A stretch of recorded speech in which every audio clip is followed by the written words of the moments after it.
ఒకసారి పెట్టిస్తాం ఘాట్ కాదు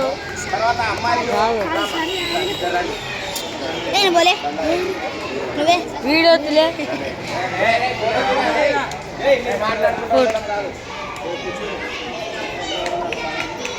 sir sir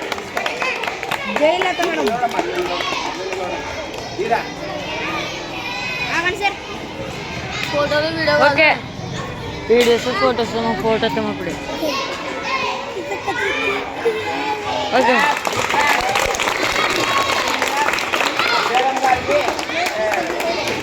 మా బాధ్యతగా సన్మానించినాము మేడం గారిని నేను మాటలు మాట్లాడవలసిందిగా కోరుతున్నాను.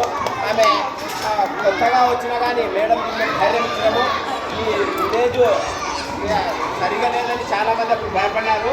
కానీ నేను 2017లో వచ్చినప్పటి నుంచి ఇక్కడ సక్సెస్ఫుల్గా తీటైన సమాధానం చెప్పి ఇక్కడ ఎగ్జిక్యూటివ్లో 5 మంది ఉండే వాళ్ళము. సార్ కూడా తర్వాత వచ్చినాడు. చాలా చక్కగా నడిపినాం, మంచి గుడ్ విల్ తెచ్చుకున్నాం. కాబట్టి లోకమంతా మనలోనే ఉంది. మనం చక్కగా వచ్చి మనం పిల్లలకు చక్కగా చెప్తే ఎవరు బయట వాళ్ళు కూడా ఎంటర్ కారు. కొన్ని పరిస్థితులు ఇక్కడ జరిగినాయి. కాబట్టి ఇక్కడ రావాలంటే కూడా భయపడకుండా టీచర్లు రావాలా, వచ్చి మన టాలెంట్ ఏందో చూపించాలా. మన టాలెంట్తో మనల్ని మనం కాపాడుకుంటూ సమాజానికి శిక్షించి ఉపాధ్యాయుడే కాబట్టి మనం సరిగ్గా పనిచేస్తే ఎవరు ప్రయోజనానికి రారు. మనం గట్టిగా నిలబడితే ఎవరు రాడు. గురువులను గౌరవిస్తారు. ప్రతి సమాజం ఎక్కడైనా కానీ గురువులను గౌరవించే ఆనవాయితీ ఉంది. కాబట్టి చక్కగా చదువుకోండి. మీరు బాగా మీకు సమయపాలన పాటించండి. బాగా చదువుకుంటే మా పేరు కూడా వస్తుంది. మీరే ప్రచారం, మీరే ప్రత్యక్ష సాక్షి. మీరు బాగా చదువుకున్నారంటే అప్పుడు ఆ సార్ వాళ్ళు చెప్పినారనేది వస్తుంది. మీరు బాగా చదువుకుంటే మీ తల్లిదండ్రులు మీరు ఎంతో మంచిగా చూసుకుంటారు. మీ సార్ బాగా చెప్తున్నారని వాళ్ళు గ్రహిస్తారు. కాబట్టి మీరే సందేశం మాకు ఇచ్చేది. గుడ్ విల్ ఎక్కడో ఎవరి ప్రజలతో మాకు అవసరం లేదు. మీరు చక్కగా చదువుకున్నారంటే అది మా ఆత్మగౌరవం. కాబట్టి ఆ విషయాన్ని గ్రహించి ఉన్నతంగా చదువుకోండి, బాగా ఉండండి అని ఆశీర్వదిస్తున్నాను. తర్వాత ఆ మేడం గారిని 2 మాటలు మాట్లాడవలసిందిగా కోరుచున్నాను.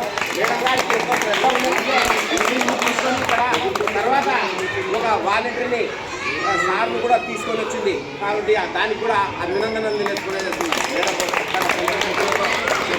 ఇక్కడ మీకోసం విద్యలో అభివృద్ధి కోసమే పాటుపడిందని గ్రహించండి.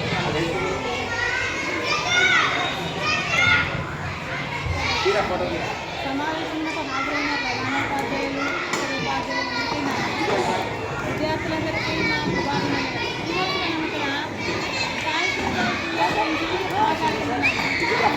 మొట్టమొదటి మహిళా ఉపాధ్యాయుల ఆమె తన ఒక ఆశయాన్ని నమ్మినది. దేనికి వెళ్ళరా ఇప్పుడు చెప్తాను సార్ కనబడ్డాడు.